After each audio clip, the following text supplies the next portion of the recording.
Je choisis d'être un peu américaine parce que cette expérience m'a quand même fait réaliser que j'étais pas juste obligée d'être juste française, que je pouvais aussi être ce que je veux. Et à un moment donné, je me suis dit, en fait, maintenant, il faut que tu aies un déclic, il faut que tu partes, quoi. Peu importe, en fait, ton niveau de langue, il faut que tu partes et que tu te confrontes à l'autre et à la langue étrangère. C'est que tu es libre d'être qui tu veux, d'aimer ce que tu veux. Donc c'est ce côté-là qui fait que ouais, je reviendrai en France en vacances, mais pas à vivre.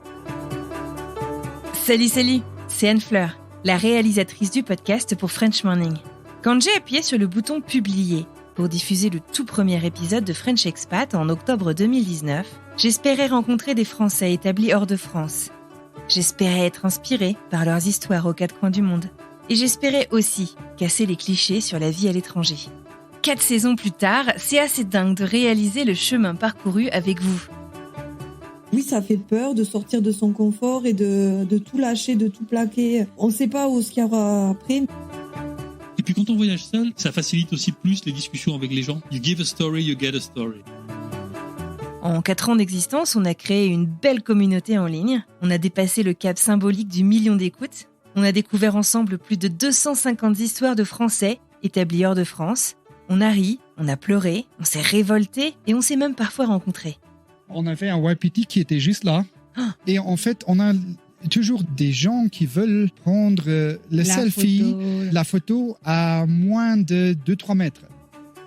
C'était assez rigolo. J'ai appelé l'EDF et je crois que les expressions go ahead, awesome, j'ai voulu un peu les ressortir. Donc j'étais là, mais c'est super, incroyable. Des fois, tu sais, aux États-Unis, mais les Américains, ils en font des tonnes, ils sont toujours mais contents, c'est agréable, pas possible. en fait. Mais c'est vachement agréable, c'est clair. Un jour, ils m'ont laissé tout seul sur le canapé, elle était aux États-Unis, et j'ai dit c'est maintenant ou jamais.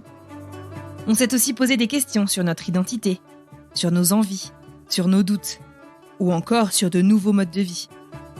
Moi, si je vais en République dominicaine et que je fais une vidéo en République dominicaine qui va montrer tout sauf les hôtels all inclusive, il y a plein de belles natures avec des cascades, avec des randonnées, avec plein de choses à découvrir en République dominicaine, je me dis que ma vidéo peut intéresser des gens, leur donner envie de sortir un peu de leur zone de confort de l'hôtel all inclusive qu'ils avaient peut-être pensé faire uniquement.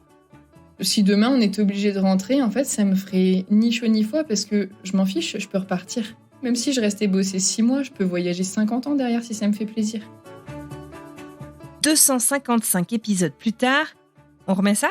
Et je pense que l'important, c'est de prendre plaisir dans ce qu'on fait. Traverser le Grand Canyon, c'était quelque chose de mythique et d'extraordinaire.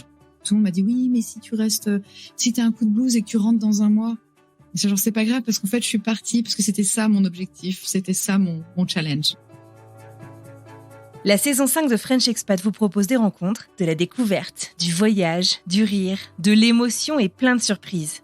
En tout cas, je peux vous dire une chose, on est prêts et on n'a qu'une hâte. Partagez cette nouvelle saison avec vous.